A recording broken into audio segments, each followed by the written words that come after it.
Hello student, welcome back to my YouTube channel. मैं Chandan sir आप सभी का स्वागत करता हूं अपने चैनल में। हमने रसायन विज्ञान का अध्याय चालू कर दिया है जिसका नाम है अध्याय 1 अर्थात चैप्टर 1 स्टार्ट हो गया है। और हमने आपको पिछली क्लास में पढ़ा दिया था कि रसायन विज्ञान की उत्पत्ति कैसे हुई थी, अर्थात रसायन विज्ञान का परिभाषा हमने आपको बता दिया था, विज्ञान का परिभाषा बता दिया था। उसके बाद उसी में बताया गया था कि विज्ञान को प्रमुख भागों में बांटा गया है, जैसे भूविज्ञान, उसके बाद बताया गया था खगोल विज्ञान, उसके बाद वनस्पति विज्ञान, जंतु विज्ञान, भौतिक विज्ञान और रसायन विज्ञान। आपको पिछली क्लास में हर एक चीज बता दिया गया था। उसके बाद यह बताया गया था कि द्रव्य की परिभाषा क्या होता है। द्रव्य अर्थात द्रव्य बताया गया था कि ब्रह्मांड दो कारकों से मिलकर बना है, द्रव्य और ऊर्जा से। इन सब चीजों के बारे में आपको पिछली क्लास में बता दिया गया था। आज हम पढ़ेंगे द्रव्य का वर्गीकरण। आज हमारा दूसरा क्लास है द्रव्य का वर्गीकरण, जिसे हम कहते हैं इंग्लिश में classification of matter. Classification of matter. तो चलिए आज हम यहीं से पढ़ेंगे कि क्लासिफिकेशन ऑफ मैटर अर्थात द्रव्य कितने प्रकार का होता है। तो सबसे पहले हम यहाँ पर देखेंगे और एक चार्ट के माध्यम से, चार्ट का मतलब एक स्ट्रक्चर, मैं यहाँ पर एक स्ट्रक्चर बनाऊंगा, उसी के माध्यम से आपको सीखना होगा द्रव्य का वर्गीकरण। तो सबसे पहले आप देखिए कि जो द्रव्य है, द्रव्य जिसे हम पदार्थ कहते हैं, द्रव्य को हम क्या कहते हैं? पदार्थ। द्रव्य या पदार्थ एक ही है, द्रव्य या पदार्थ। अब द्रव्य या पदार्थ को इंग्लिश में क्या कहते हैं? मैटर। तो जो द्रव्य है यह दो भागों में बांटा गया है, अर्थात द्रव्य का वर्गीकरण दो तरीके से किया गया है। पहले का नाम है भौतिक वर्गीकरण। पहले का नाम क्या है? भौतिक वर्गीकरण। ध्यान से देखिए, पहला वर्गीकरण क्या है? भौतिक वर्गीकरण। पहला नंबर भौतिक वर्गीकरण और दूसरा नंबर हमारा है रासायनिक वर्गीकरण। दूसरा नंबर क्या है? रासायनिक वर्गीकरण। तो द्रव्य को दो भागों में बांटा गया है। पहले का नाम हो गया भौतिक वर्गीकरण और दूसरे का नाम क्या है? रासायनिक वर्गीकरण। अब देखिए भौतिक वर्गीकरण के अंतर्गत क्या क्या आता है? भौतिक वर्गीकरण में ही आता है ठोस, द्रव, गैस। आपने सुना होगा ना कि द्रव्य की तीन अवस्थाएं होती हैं, ठोस, द्रव और गैस। तो भौतिक वर्गीकरण में ही आता है ठोस, द्रव, गैस। तो द्रव्य तीन प्रकार का होता है और यह भौतिक वर्गीकरण के अंतर्गत आता है। तो पहला नंबर क्या होता है? पहले नंबर का नाम रखा गया है ठोस। पहले नंबर का नाम ठोस और दूसरे नंबर का नाम क्या रखा गया है? दूसरे नंबर का नाम रखा गया है द्रव। क्या रखा गया है? द्रव। और तीसरे नंबर का नाम क्या रखा गया है? गैस। तीसरे नंबर का नाम गैस। तो हो गया भौतिक वर्गीकरण के अंतर्गत ठोस, द्रव और क्या आता है? गैस। ये अर्थात ठोस अवस्था क्या होता है? द्रव अवस्था क्या होता है? गैस अवस्था। और रासायनिक वर्गीकरण के अंतर्गत इसे दो भागों में बांटा गया है, शुद्ध पदार्थ और अशुद्ध पदार्थ। इसे भी दो भागों में बांटा गया है। कितने भागों में? दो भागों में बांटा गया है। पहले का नाम रखा गया है शुद्ध पदार्थ। पहले का नाम क्या रखा गया है? पहले का नाम रखा गया है शुद्ध पदार्थ, शुद्ध पदार्थ। और दूसरे का नाम क्या रखा गया है? अशुद्ध पदार्थ। दूसरे का नाम अशुद्ध पदार्थ।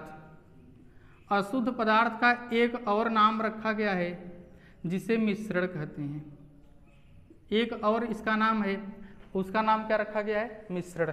तो अशुद्ध पदार्थ या इसी का एक और नाम है जिसे हम क्या कहते हैं? मिश्रण। क्या कहते हैं?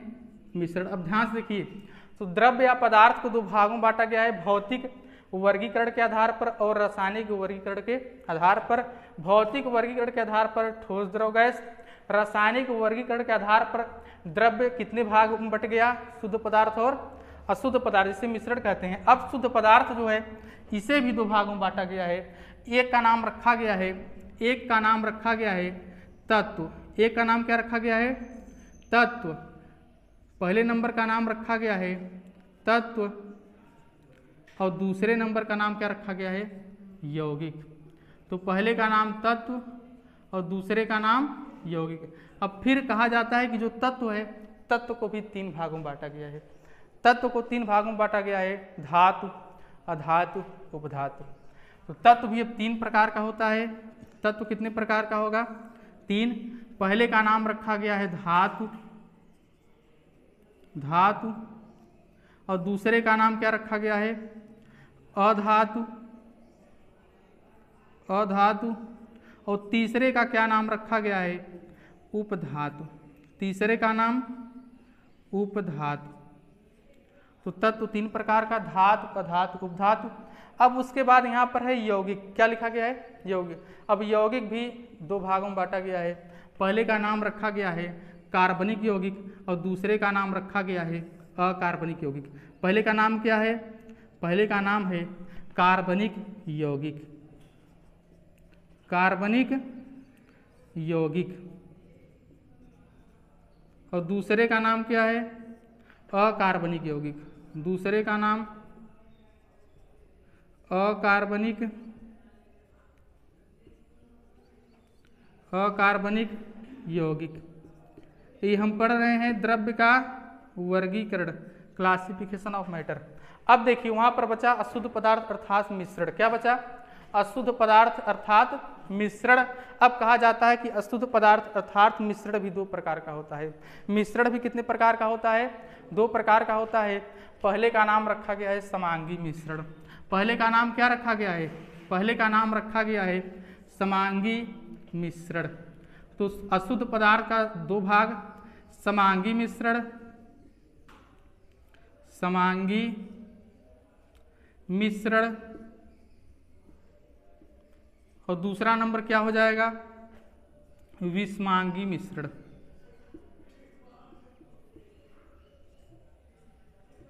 समांगी मिश्रण और विषमांगी मिश्रण। तो अब जाकर कंप्लीट हो गया द्रव्य अर्थात पदार्थ का वर्गीकरण। द्रव्य या पदार्थ का वर्गीकरण अब जाके पूरा हो गया कि द्रव्य या पदार्थ कितने प्रकार का है। द्रव्य या पदार्थ को भौतिक वर्गीकरण के आधार पर 3 भागों में, ठोस अवस्था, द्रव अवस्था, गैस अवस्था, और रासायनिक वर्गीकरण के आधार पर 2 भागों में, पहले अशुद्ध पदार्थ, फिर पहले शुद्ध पदार्थ, फिर अशुद्ध पदार्थ। शुद्ध पदार्थ 2 प्रकार का, तत्व और यौगिक। तत्व 3 प्रकार का, धातु, अधातु, उपधातु। यौगिक 2 प्रकार का, कार्बनिक यौगिक, अकार्बनिक यौगिक। उसके बाद अशुद्ध पदार्थ 2 प्रकार का, समांगी मिश्रण और विषमांगी मिश्रण। चलिए इतना लिखिए, तब हम आगे समझते हैं।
तो हमारा हो गया द्रव्य या पदार्थ का वर्गीकरण, द्रव्य या पदार्थ का वर्गीकरण हो गया।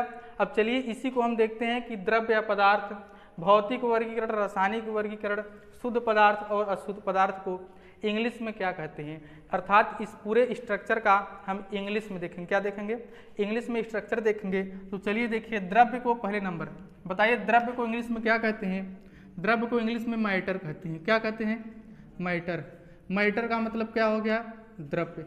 और जो पदार्थ है, पदार्थ को इंग्लिश में सब्सटेंस कहते हैं। क्या कहते हैं? सब्सटेंस मतलब होता है पदार्थ। सब्सटेंस मतलब क्या होता है?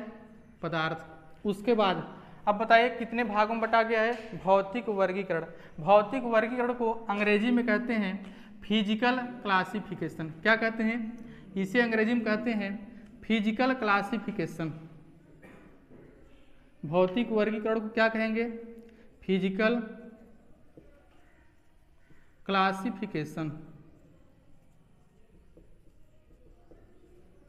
Physical classification. उसके बाद लिखा गया है रासायनिक वर्गीकरण, जिसे अंग्रेजी में कहते हैं केमिकल क्लासिफिकेशन। इसे इंग्लिश में क्या कहेंगे? केमिकल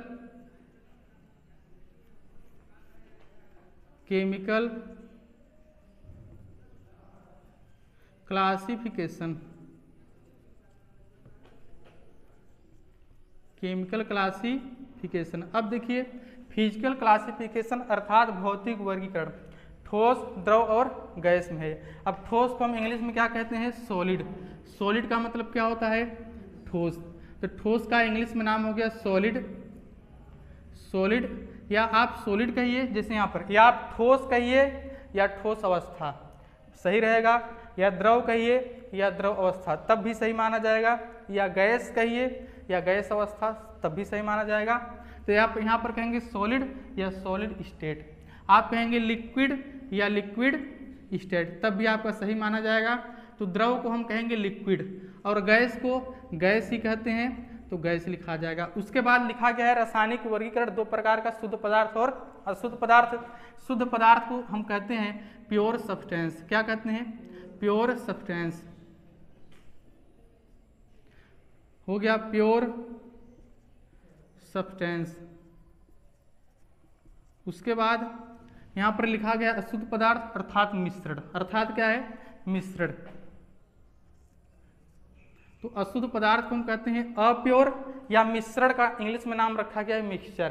क्या नाम रखा गया है? मिक्सचर। मिक्सचर का मतलब मिश्रण। अब आप मिश्रण कहिए या अशुद्ध पदार्थ, तो मिश्रण को हम मिक्सचर कहते हैं। अब बताइए उसके बाद शुद्ध पदार्थ को कितने भागों में बांटा गया है? तत्व और यौगिक को। तत्व को इंग्लिश में एलिमेंट कहते हैं। तत्व को इंग्लिश में क्या कहते हैं? एलिमेंट। तो दो भाग हो गया, पहले भाग का नाम क्या हो गया? एलिमेंट, एलिमेंट या एलिमेंट्स, तो एलिमेंट हो गया। और उसके बाद यौगिक, यौगिक को हम क्या कहेंगे? Compound.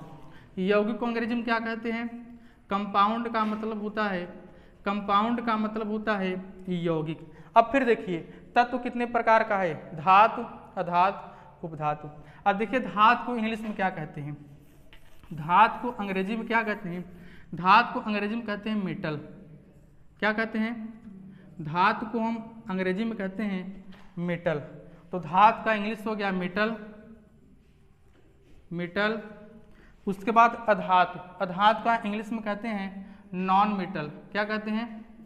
Non metal, non metal. और उपधातु कहते हैं मेटेलॉइड। क्या कहते हैं? उपधातु को हम इंग्लिश में कहते हैं मेटेलॉइड।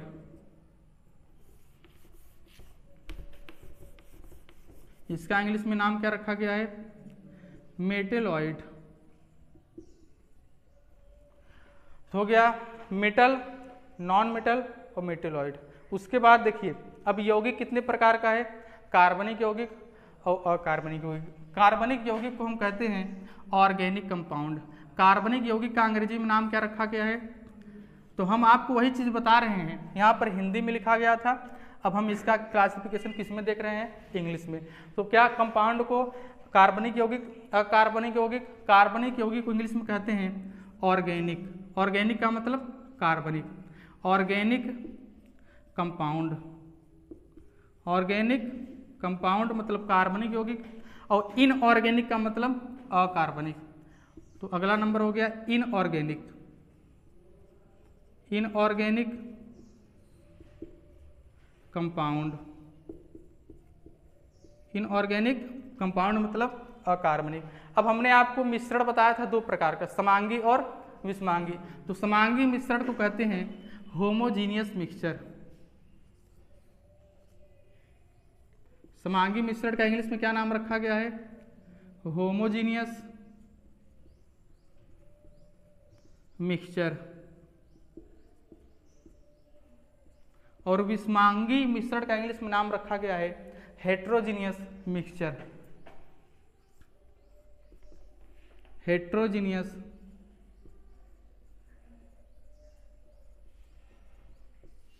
मिक्सचर।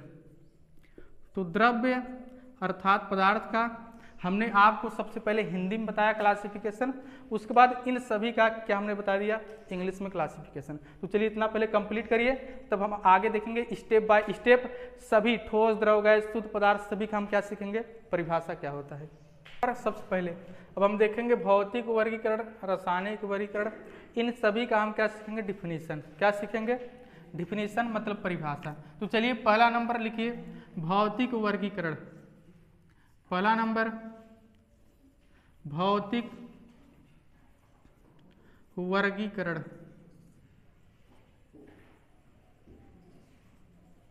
भौतिक वर्गीकरण। भौतिक वर्गीकरण के आधार पर ठोस, द्रव और क्या पढ़ना है, गैस।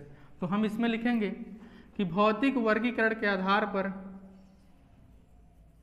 भौतिक वर्गीकरण के आधार पर द्रव्य को के आधार पर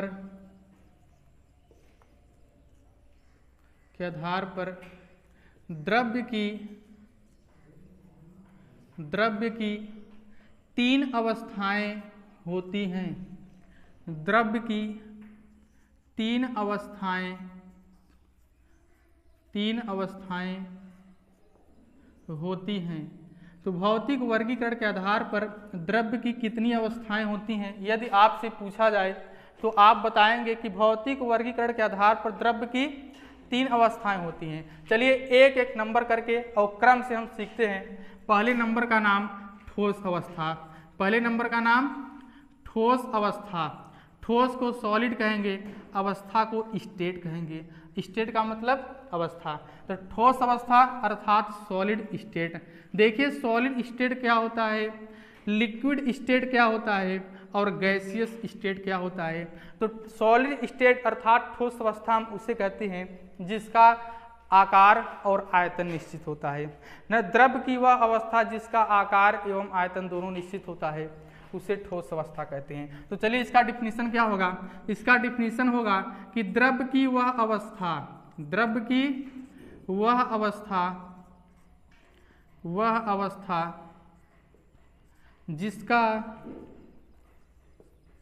जिसका आकार या जिसका आयतन और आकार दोनों ही निश्चित होता है, दोनों ही निश्चित होता है, दोनों ही निश्चित होता है, ठोस अवस्था कहलाता है। ठोस अवस्था कहलाता है। यदि आपसे पूछा जाएगा कि ठोस अवस्था का डिफिनीशन क्या होता है, आप यही बताएंगे कि द्रव्य की वह अवस्था जिसका आकार एवं आयतन दोनों निश्चित होता है, ठोस अवस्था कहलाता है। अब देखिए ठोस अवस्था का उदाहरण। ठोस अवस्था के अंतर्गत कौन से उदाहरण आते हैं? तो ठोस अवस्था के अंतर्गत जैसे लकड़ी, बताइए लकड़ी क्या है? ठोस। जैसे लकड़ी, ईंट, पत्थर, ये सब क्या है? ठोस। क्या है? ठोस। तो इसके अंदर अर्थात इसके अंतर्गत कौन कौन उदाहरण आएंगे? जैसे पहला नंबर लकड़ी, लकड़ी, उसके बाद दूसरा नंबर ईंट, उसके बाद बर्फ, बर्फ भी क्या है, ठोस अवस्था, बर्फ भी क्या है, ठोस अवस्था, लकड़ी, ईंट, बर्फ आदि, ये सब हमारे क्या हो गए, ठोस अवस्था। अब चलिए अगला नंबर हम देखेंगे द्रव अवस्था। दूसरा नंबर हम क्या सीखेंगे, द्रव अवस्था क्या होता है, द्रव अवस्था क्या होता है। ये देखिए ये सब थ्योरी है, क्या है, थ्योरी का मतलब इसमें कोई न्यूमेरिकल नहीं है। अभी रसायन विज्ञान के पहले चैप्टर में शुरुआत में हमें परिभाषा सीखना है, डिफिनीशन सीखना है, इसमें शुरुआत में न्यूमेरिकल नहीं है, तो इसमें ज़्यादा कुछ नहीं समझना होता है, बस आपको परिभाषा डिफिनीशन याद होना चाहिए कि द्रव्य की वह अवस्था जिसका आयतन और आकार दोनों निश्चित होता है ठोस अवस्था कहलाता है। अगला नंबर द्रव अवस्था, जिसे हम इंग्लिश में कहते हैं लिक्विड स्टेट, लिक्विड स्टेट।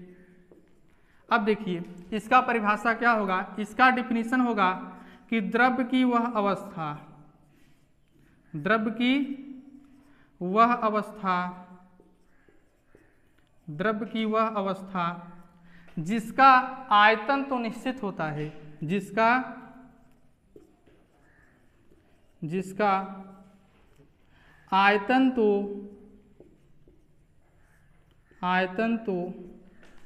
निश्चित होता है, जिसका आयतन तो निश्चित होता है, परंतु आकार नहीं, परंतु आकार नहीं। तो हो गया डिफिनीशन, द्रव्य की वह अवस्था जिसका आयतन तो निश्चित होता है परंतु आकार नहीं, द्रव अवस्था कहलाता है।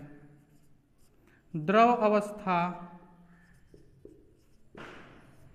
कहलाता है, द्रव अवस्था। अब बताइए द्रव अवस्था के अंतर्गत कौन कौन से उदाहरण आते हैं। द्रव अवस्था के अंतर्गत पहला उदाहरण जल, क्या है, जल हमारा द्रव होता है, जल, एल्कोहल, दूध, तेल आदि। तो इसका एग्जाम्पल क्या हो गया, इसका उदाहरण हो गया, उदाहरण पहला नंबर जल, दूसरा नंबर एल्कोहल जिसे हम शराब कहते हैं, एल्कोहल, एल्कोहल, दूध, तेल आदि, ये सब हमारे आते हैं द्रव के अंतर्गत, द्रव अवस्था के अंतर्गत। तो हमारा ठोस अवस्था हो गया, द्रव अवस्था। अब तीसरा अवस्था हमारा क्या है, तीसरा नंबर हमारा है गैस अवस्था। तो चलिए तीसरा नंबर हमारा है गैस अवस्था। गैस अवस्था को हम कहते हैं गैसियस स्टेट, गैसियस स्टेट अर्थात गैस अवस्था। अब देखिए गैस अवस्था क्या होता है, गैस अवस्था में होता है उसका आयतन और आकार दोनों अनिश्चित होगा, उसका आयतन और आकार क्या होगा, दोनों का दोनों अनिश्चित, अर्थात द्रव्य की वह अवस्था, द्रव्य की वह अवस्था जिसका आकार एवं आयतन दोनों अनिश्चित होता है। तो चलिए इसका देखिए परिभाषा क्या होगा, इसका हम परिभाषा लिखेंगे कि द्रव्य की वह अवस्था,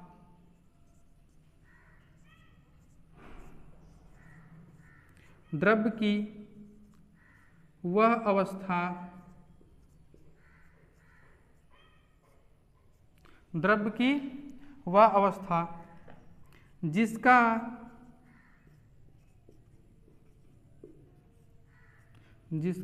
आयतन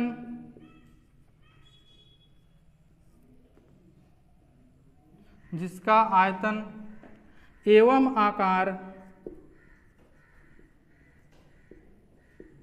जिसका आयतन एवं आकार दोनों अनिश्चित होता है,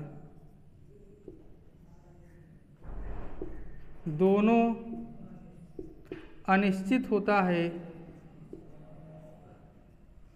दोनों अनिश्चित होता है, गैस अवस्था कहलाता है।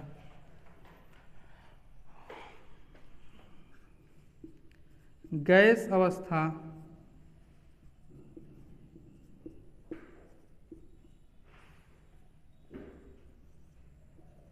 कहलाता है।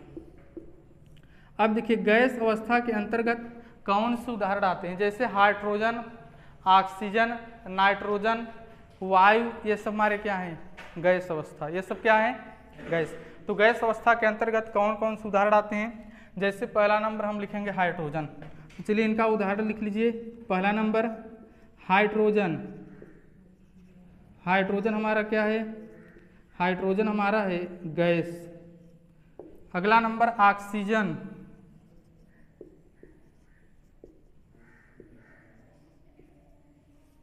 हाइड्रोजन को H2 कहते हैं, हाइड्रोजन को H2 और ऑक्सीजन को O2। कार्बन डाइऑक्साइड भी क्या है, गैस अवस्था। तो क्या हो गया, हाइड्रोजन, ऑक्सीजन, वायु, ये सब हमारे क्या हैं, गैसीय अवस्था। तो चलिए हमारा हो गया ठोस, द्रव, गैस। लिखा गया है कि भौतिक वर्गीकरण के आधार पर द्रव्य की 3 अवस्थाएं होती हैं। भौतिक वर्गीकरण के आधार पर द्रव्य की 3 अवस्थाएं होती हैं, ठोस अवस्था, द्रव अवस्था, गैस अवस्था। तीनों का डिफिनीशन हो गया, अर्थात परिभाषा। उदाहरण भी लिखा गया, लकड़ी, ईंट, बर्फ, ये सब क्या है, ठोस अवस्था। जल, एल्कोहल, दूध, तेल, क्या है, द्रव अवस्था। हाइड्रोजन, ऑक्सीजन, कार्बन डाइऑक्साइड, वायु, क्लोरीन, फ्लोरीन, ये सब क्या होते हैं, गैस अवस्था। अब देखिए कि जो भौतिक वर्गीकरण के आधार पर द्रव्य की 3 अवस्थाएं होती हैं, कहा जाता है कि द्रव्य की कुल 5 अवस्थाएं होती हैं, जिनमें से 3 हो गया, 2 अवस्थाएं और होती हैं जिसे निश्चित ताप पर नहीं देखा जा सकता है। अर्थात आपको नोट में याद करना है, आपको नोट में याद करना है, ध्यान से देखिए नोट। आपको नोट में क्या ध्यान देना है, आपको ध्यान देना है कि प्लाज्मा क्या होता है, प्लाज्मा, प्लाज्मा और एक अवस्था का और नाम है जिसका नाम रखा गया है बोस-आइंस्टीन। नाम क्या रखा गया है, बोस-आइंस्टीन कंडेंसेट। देखिए नाम है प्लाज्मा और बोस-आइंस्टीन कंडेंसेट। क्या नाम है, हाँ किताब में आप देख लीजिएगा, वो यहाँ पर लिखा है प्लाज्मा और बोस-आइंस्टीन कंडेंसेट। तो यहाँ पर क्या है, यह 2 और अवस्थाएं होती हैं। अर्थात भौतिक वर्गीकरण के आधार पर द्रव्य की 3 अवस्थाएं होती हैं, ये 2 और अवस्थाएं होती हैं। प्लाज्मा और बोस-आइंस्टीन कंडेंसेट द्रव्य की अन्य 2 अवस्थाएं हैं। द्रव्य की अन्य 2 अवस्थाएं हैं, द्रव्य की अन्य 2 अवस्थाएं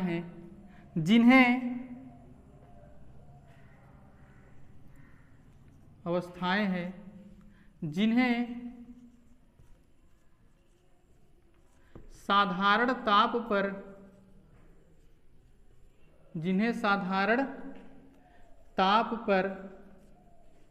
नहीं देखा जा सकता है, जिन्हें साधारण ताप पर नहीं देखा जा सकता है। अर्थात प्लाज्मा और बोस-आइंस्टीन कंडेंसेट, इन दोनों को हम साधारण ताप पर नहीं देख सकते हैं। साधारण ताप जैसे इस समय ये क्या है, साधारण ताप, क्या है, साधारण ताप पर प्लाज्मा और बोस-आइंस्टीन कंडेंसेट को नहीं देखा जा सकता है। अर्थात आपको याद रखना है कि ठोस, द्रव और गैस अवस्था होती है, साथ में 2 अवस्थाएं और होती हैं, एक प्लाज्मा और एक बोस-आइंस्टीन, जिसे हम साधारण ताप पर नहीं देख सकते हैं। समझ में आया। चलिए ये हमारा हो गया कंप्लीट भौतिक वर्गीकरण। रासायनिक वर्गीकरण, ये हमारा पहला था भौतिक वर्गीकरण, जिसके अंतर्गत हमने पढ़ा ठोस अवस्था, द्रव, गैस। दूसरा रासायनिक वर्गीकरण। अब बताइए रासायनिक वर्गीकरण के आधार पर द्रव्य को 2 भागों में बांटा गया है। पहले का नाम क्या रखा गया है, पहले का नाम रखा गया है शुद्ध पदार्थ। तो पहला हेडिंग हमारा क्या है, पहला हेडिंग हमारा है शुद्ध पदार्थ,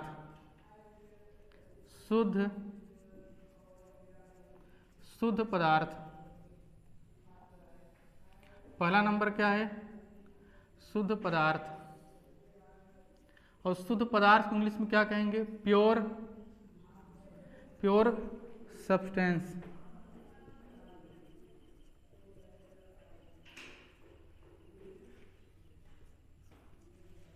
अब देखिए शुद्ध पदार्थ क्या होता है। यदि आपसे पूछा जाए कि शुद्ध पदार्थ किसे कहते हैं, आपसे क्या पूछा जाएगा कि शुद्ध पदार्थ किसे कहते हैं, आपको डिफिनीशन में बताना है कि ऐसे पदार्थ, क्या बताना है? ऐसे पदार्थ जिनके प्रत्येक भाग का संगठन निश्चित और स्थिर होता है। क्या बताना है? कि ऐसे पदार्थ जिनके प्रत्येक भाग का संगठन स्थिर व निश्चित होता है उसे शुद्ध पदार्थ कहते हैं। आपको डिफिनीशन याद करना पड़ेगा, तभी आप जान पाएंगे कि शुद्ध पदार्थ का परिभाषा क्या होता है। आपको ये सब थ्योरी है, अर्थात ये हिंदी सब आपको क्या करना पड़ेगा? याद करना पड़ेगा। तो चलिए शुद्ध पदार्थ का डिफिनीशन क्या होता है। इसका डिफिनीशन होता है कि वे पदार्थ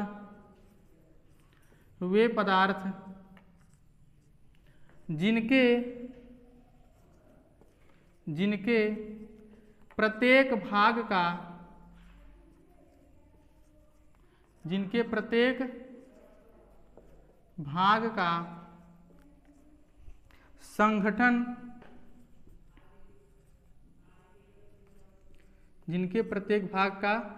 संगठन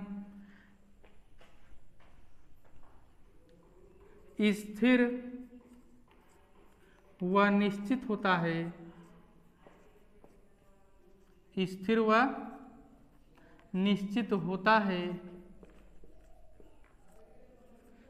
व निश्चित होता है, शुद्ध पदार्थ कहलाता है। शुद्ध पदार्थ कहलाता है।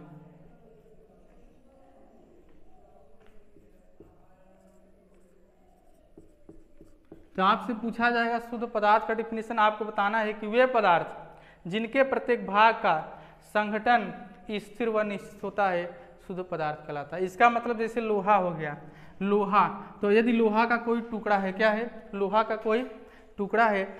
अब लोहा जो है वो छोटे छोटे परमाणुओं से मिलकर बना है। लोहा क्या है? छोटे छोटे परमाणुओं से मिलकर बना है। और जो लोहा का छोटा छोटा परमाणु है, सभी जो परमाणु है सभी का प्रतीक अर्थात सभी का नाम रखा गया है Fe। क्या रखा गया है? अर्थात लोहा का एक परमाणु, एक अणु का नाम क्या रखा गया है? Fe। तो जो लोहा का एक बड़ा सा परमाणु लेंगे, अर्थात लोहा का एक बड़ा सा टुकड़ा लेंगे, तो छोटे छोटे वो किससे मिलकर बना है? छोटे छोटे लोहा अर्थात Fe से मिलकर बना है, आयरन से। लोहा किससे मिलकर बना है? आयरन से। तो आपको याद रखना है कि वे पदार्थ जिनके प्रत्येक भाग का संगठन स्थिर व निश्चित होता है शुद्ध पदार्थ कहलाता है। क्या कहलाता है? शुद्ध पदार्थ। जैसे NaCl, जैसे आपसे पूछा जाए NaCl शुद्ध पदार्थ है कि नहीं, आपसे क्या पूछा जाएगा? NaCl शुद्ध पदार्थ है कि नहीं। आपसे पूछा जाएगा CO2 शुद्ध पदार्थ है कि नहीं। आपसे पूछा जाएगा H2CO NH2 शुद्ध पदार्थ है कि नहीं। तो NaCl क्या नाम किसका है? अर्थात NaCl किसका सूत्र है? NaCl नमक का सूत्र है। और CO2 किसका है? कार्बन डाइऑक्साइड का। NH2CO NH2 किसका सूत्र है? ये यूरिया का। तो जब हम पूरा पढ़ेंगे शुद्ध पदार्थ यौगिक तत्व क्या होता है, जब हम कंप्लीट पढ़ लेंगे हम खुद जान जाएंगे कि NaCl क्या है, CO2 क्या है, NH2CO NH2 क्या है। तो ध्यान दीजिए, जब हम पूरा पढ़ेंगे ऑटोमेटिक क्लियर हो जाएगा कि NaCl शुद्ध पदार्थ है, CO2 यौगिक है, NH2CO NH2 यौगिक है कि शुद्ध पदार्थ है कि क्या है, जब हम पूरा पढ़ेंगे तब। तो बताइए शुद्ध पदार्थ को कितने भागों में बांटा गया है? शुद्ध पदार्थ को कितने भागों में बांटा गया है? शुद्ध पदार्थ को दो भागों में बांटा गया था, एक तत्व था और दूसरा यौगिक। तो अब हम क्या करेंगे कि शुद्ध पदार्थ दो प्रकार का होता है। पहला नंबर क्या होता है? तत्व। पहला नंबर क्या लिखाया गया था? पहला नंबर लिखाया गया था तत्व, जिसे हम कहते हैं एलिमेंट या एलिमेंट्स। तो चलिए अगला हेडिंग क्या है? तत्व अर्थात एलिमेंट्स। अब देखिए तत्व या एलिमेंट का डिफिनीशन क्या होता है। तत्व या एलिमेंट का डिफिनीशन होता है कि ऐसे शुद्ध पदार्थ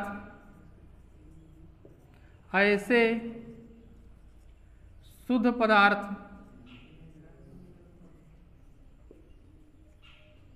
ऐसे शुद्ध पदार्थ जिन्हें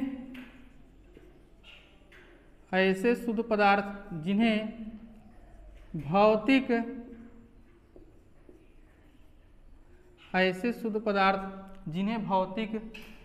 एवं रासायनिक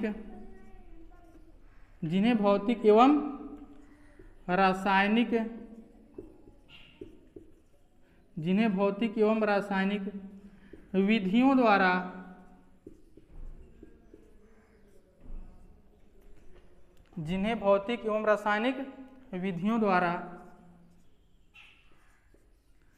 अन्य अवयवों में अपघटित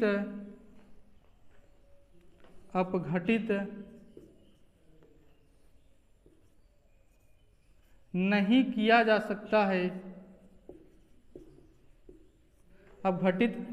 किया जा सकता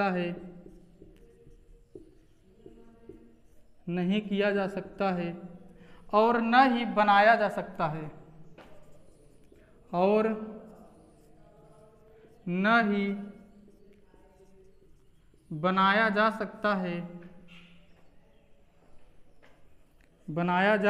है, तत्व कहलाते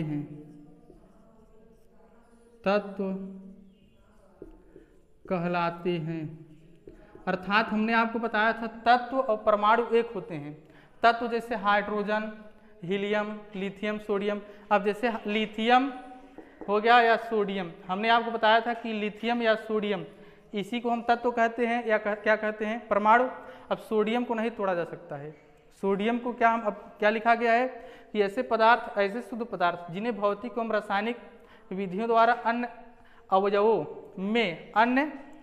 में अपघटित, यहाँ पर में लिखा गया है, अन्य अवयवों में अपघटित नहीं किया जा सकता है और न ही बनाया जा सकता है। जैसे सोडियम, अब सोडियम को नहीं तोड़ा जा सकता है और न ही सोडियम को बनाया जा सकता है। समझ आया ना, सोडियम को तोड़ा नहीं जा सकता है। तोड़ा किसे जाएगा, जैसे पदार्थ टूटेगा अणुओं में, और अणु किसमें टूटेगा, परमाणुओं में। तो परमाणु का नाम ही तो क्या रखा गया है, तत्व। और परमाणु को हम तोड़ नहीं सकते हैं, बल्कि परमाणु बना है इलेक्ट्रॉन, प्रोटॉन, न्यूट्रॉन से। लेकिन ऐसा नहीं है कि हम इलेक्ट्रॉन, प्रोटॉन, न्यूट्रॉन लेकर क्या बना देंगे, सोडियम। ऐसा नहीं। लिथियम तो भी बना है इलेक्ट्रॉन, प्रोटॉन, न्यूट्रॉन से, लेकिन ऐसा नहीं है कि इलेक्ट्रॉन, प्रोटॉन लेकर हम क्या बना सकते हैं, लिथियम। ऐसा नहीं है। लिथियम, सोडियम, पोटेशियम, इन सभी को भौतिक एवं रासायनिक विधियों द्वारा तोड़ा भी नहीं जा सकता है और बनाया भी नहीं जा सकता है। समझ में आया।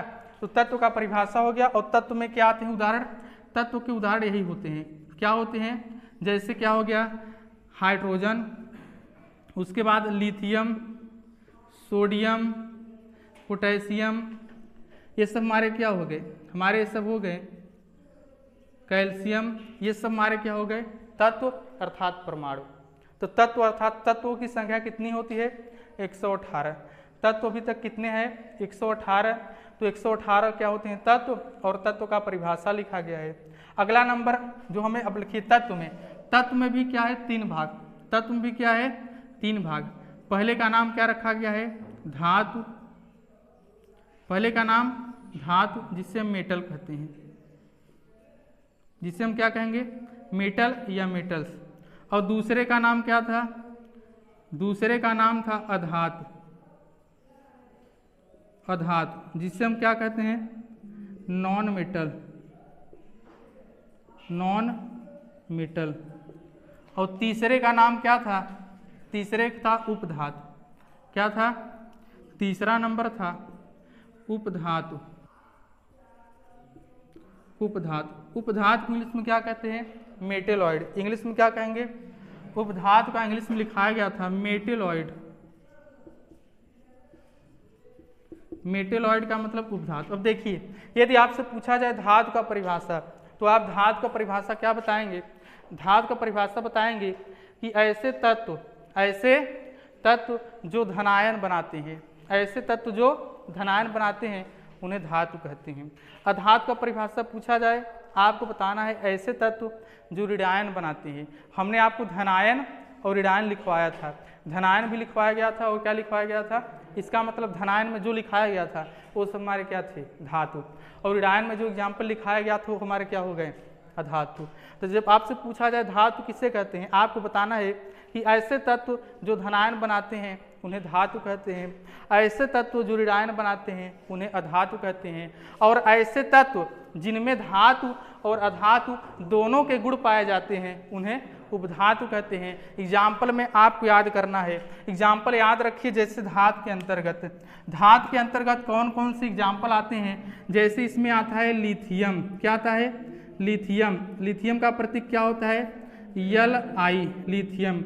और आता है सोडियम, आता है पोटेशियम, रुबिडियम, सीजियम, फ्रांसियम, उसके बाद barium, calcium, aluminium, silver, gold, अर्थात ऐसे बहुत सारे हमारे क्या हो जाएंगे, धातु के उदाहरण।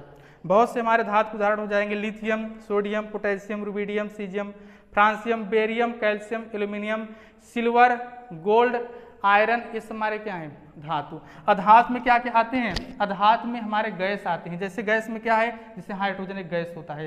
अधातु के अंदर जितने भी गैस हैं सब के सब क्या हैं, अधातु। जितने भी गैस पाए जाते हैं सबका नाम रखा गया है धातु। जैसे हाइड्रोजन गैस, हाइड्रोजन अधातु है।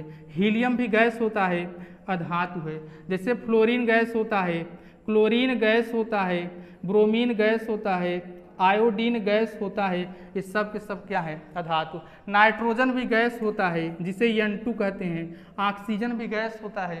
तो क्या हो गया, hydrogen gas, helium gas, fluorine, chlorine, bromine, iodine, nitrogen, oxygen, sulphur, ये सब के सब गैस हैं। और जितने भी गैस हैं उसे हम क्या कहेंगे, अधातु। क्या कहेंगे, अधातु। और आपको याद रखना है उपधातु का एग्जाम्पल पूछा जाएगा। जब आपसे उपधातु का एग्जाम्पल पूछा जाएगा आपको याद रखना है सिलिकॉन। क्या याद रखना है, सिलिकॉन, जर्मेनियम, चलिए हिंदी में नाम लिख देता हूं मैं, सिलिकॉन। आपको याद रखना है silicon, silicon, germanium, germanium, arsenic, arsenic, antimony,